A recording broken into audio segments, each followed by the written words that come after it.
हुजिक चारी लंबेदा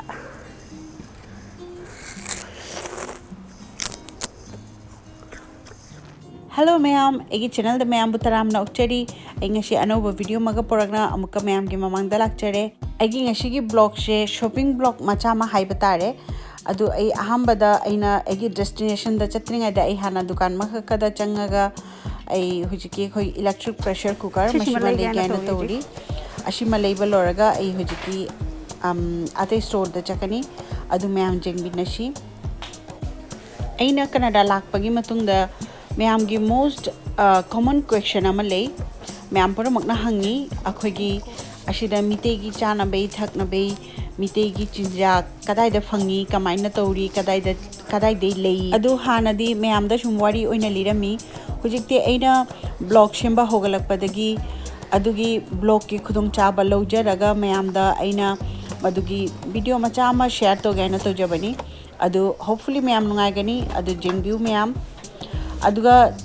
हुजिकी अखोगी Chinese store द चंगद्रिंग हाइदा मशिगी स्टोर शेंग हाक मतेक मतंग जिहंजगे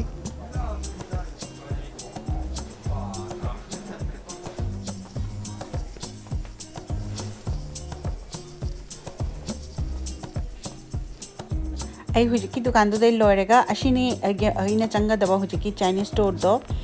अदुदा मशिगा मैम चाइनीज स्टोर ले अदु अइना चटपा स्टोर से अशिने इन जंगहंजदोशे अशिना तरसु अतेगा मनाक्तसु खरगा लेरी अते साइडतसु खरगा लेई अदुदी मैम हुजि मनुंगदा चंगना खोई जेंगजरशी करी करी फंगी हाना अहमबदा चंगपगा अशिदा खोगी मितेगी नुत्तिगी थोंगबदा चंगबा मरोय जेरम लेरे अशिदा अमना अखोगी बॉक्स ता मचा मदा हापगा जोली अमना अखोई पाउंड ता तोरगा जोली बॉक्स किसिना खतंग तांगी अदगैदी अखोगी केनो तो जोन बसिना खरा होंगी अशिना अखोगी हेई मना से फ्रेश मना अखोई उती चाबगी अशिदे अखोई लेई अशिगना पेरुक लेरे पेरुक शिशु तांगी तांगबगिदी अदुगे हेना तांगी जेंदेम अशी अहुम शिगता $415 कनाडियन डॉलर मतेक अहुम तंगदा शातिना तांगी जेंदेम अशिदा मदगे अशिना अखोगी इशिंगदा हौबनी तुचोंबी अखोदी तुचोंबी हारगा खंगी अते कनाना करी कौबदी खंगदे मदुसु लेरे अशिदा अखोई चाइनीज स्टोर दबु चलदी अशिदगे हंगाम लेबगी मास्ट लेबगी ट्राई तौरी करिगिना हादे अखोई नाक्ता जोली मैम से तांगसु तांगी फच्चु फत्ते अशिगना फ्रेश होबसु हेली अदुना अशिदई अखोई अनंबले अशिना अखोई उरीनी बांग्लादेश ता फंगबदो अखोई उरी अपाकपी अदगैदी मशीना अखोगी फकपाई से खतंगबुदी फत्तरे माइसे अदे अखोगी अशिना थैबोंगनी देशता फंगबा थैबोंगदो अदगै अशिना अखोगी मशरूम मोंगी मशरूम ने अशिदा फंगिसे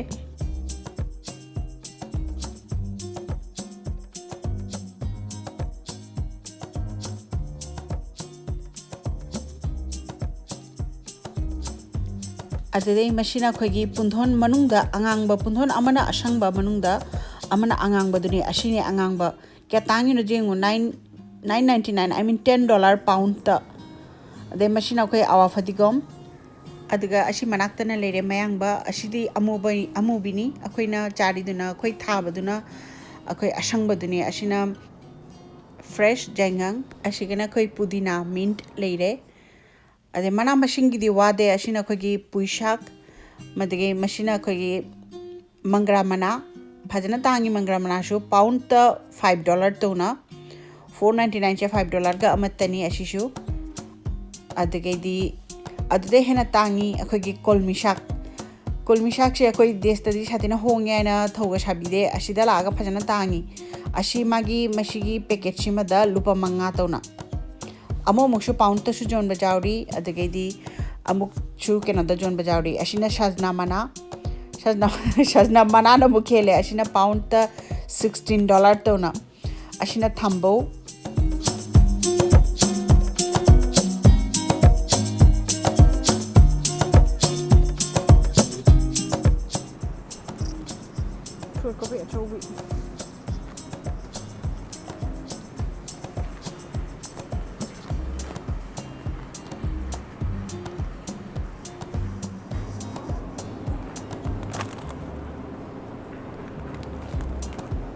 गाड़ी की section dry octopus. Khajing ngari.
अशिना खोई पान दो माइना तौरी अशिगदी तारो हाइना कौरी अशिगी ममिंग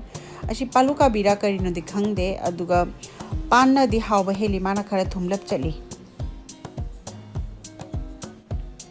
अशिगना खोई देश ता फंगबा खोई देशी थेबोंग दुनी अशिगा थेबोंग अमा खक्का लेई अदुना चाइनीज अदुम चाबुदि चारुदे मोय चाइनीज ना हाई मशिना अखोगी देश ता फंगबिसे मशिना हेली हाव बायना अदुगा हुजिकी मोय अशिदा फंगबदुना मदुना खरा मनम कल्याना ngasi shopping da agi aina pamjabada akhoi chu she kuire ai sida lakpade amukha pudi cha kharaba kaino adu kya haw gide adu masi ngasi chu phangi se amna fresh oina le rami fresh oira mi haw sha hawre jamna adu ubada ai thadok tare sum ama le khara shu hongami haibata aduga akhoi gi indian store da phangi duna amukha pudi ai phangare madu tangju tangi pisak pik na hawte phajana adu ngasi gi sida phajana hawrame खजिंग न तरी सी खजिंग की section ने आस्ता से मोंग मोंग की खजिंग ने फंग से सीधा शीने फ्रोजन वाइकू क्या तो उन्होंने अरे किसने 17 टका 18 टका शी बैग शी मत कोंग्रेंग मचा मचा 6.5 टका शी की मामन शी गल शुले रे वाइकू मचा शुले रे सीधा शीने 60 टका अशिना खोगे क्लीन तेलापिया ओनली मागी फिले दुता अदे मशिना माने क्लीन तो दबा तेलापिया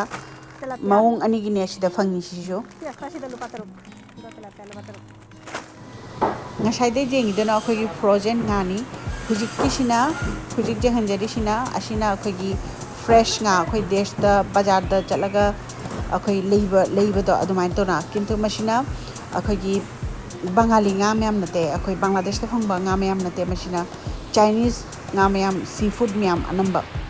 adu hawde hawri aduga moina khala chammi ashigana akhoi fresh laithoi kongreng madedi lobster madedi mathak kisina akhoi salmon makhadana akhoi fresh tilapia made mashi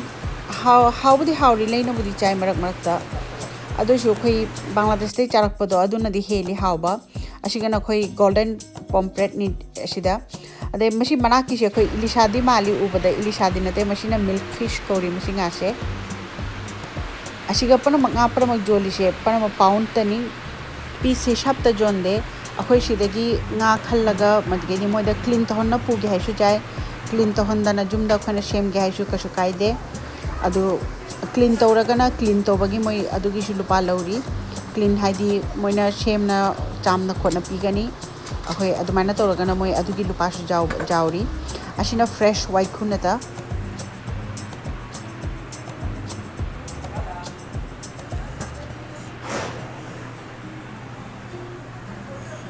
ये मैं इसमें पास पतले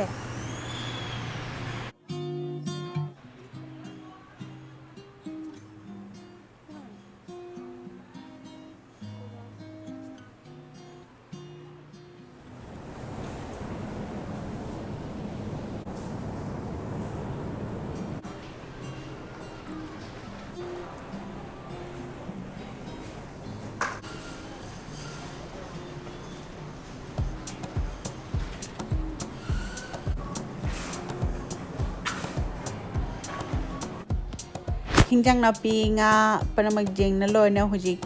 फ्रूट्स की सेक्शन दा लाए अशी फ्रूट्स पनमक से अखोय खंगबसु जावरी खंगदबसु जावरी खरा मचारे खरा मचादरी अशिना रामबुटान कौरी एदी अहमबदा अशी थांजिंग ओइरा मनाइना खल्लुरे अद थांजिंग दे ओइरमदरे थांजिंग सिमतदी अशिदा फंगदे अदे अशिना अखोयगी लिचुनी अशी चाइनीज लिचुनी अखोय देशता फंगबा लिचु आई मीन ओरिजिनल लिचु दो मधु मा लिचु की मतम दा फंगी अदु फजना तांगी अखोय बाजार तो बसु लोरे अखोय हुजी पेमेंट तोरनी पेमेंट तो बोलरगा आई जुम दा चलागा खजी खजी तोना जंगहन जरके करी करी लेरे हाइना हुजिक्ति आइना लेबा मतम दा जंगहन बनम जदरे अशिनी खोयगी बाजार अदु पनमक से हुजिक पेमेंट तोरगा खोय जुम चलनी बाजार तो न लोथरकपदा चाकला में अदुना खोय फूड कोर्ट पुदी ले अशिगी शॉपिंग मॉल सिदा अदुगै चना खोयगी टेक आउट लौरुरे फमना चाबगिदी हुजिबो एलाउ नते अदुना मपानदा खोयगी बेलकुनी मचा मद लेपगा अदुगै दे खोय जुम टेक आउट तो शुम ngahak चारे खुद सुहा में वॉशरूम द चंगना अशी लोरगा खोय शुम जुम दलाए अदुदी जुम दलागा उनजरा शियमका आई करी करी लेरे हैना अदुगा शुम जगहन जगे अखोय हुजिक लोइन हुजिक जुम दा हल्ली शिगा गार्बेज कैन ए जुम जे लगा जगहन जगे मशीशु अदगे दी चाइनीज दुकान ते शुटु किरा के पचे खरा लेरे हुजिक तो चूले रखपदा थिदो ए तिनखान थोकना अदगे दी हुजिक चारी लंबेदा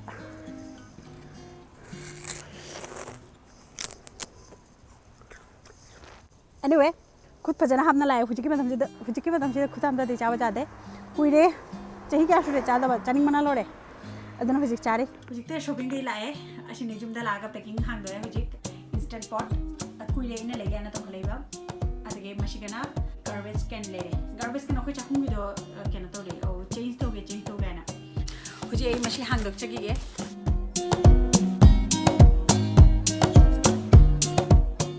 सेल लेने शुंगाई ना लेबा अशिगदी सेल द लेबा मैम से नुआई ओरिजिनल प्राइस ते सेल द मोय स्पेशल प्राइस तक होंग होंग पी अशिगना मागी मैनुअल बुक मैम लेरे वाओ ओके शिना मखुम लेरे मशीन मनुंग द मागी पोट लेरे देदी स्पेचुला मैम लेरे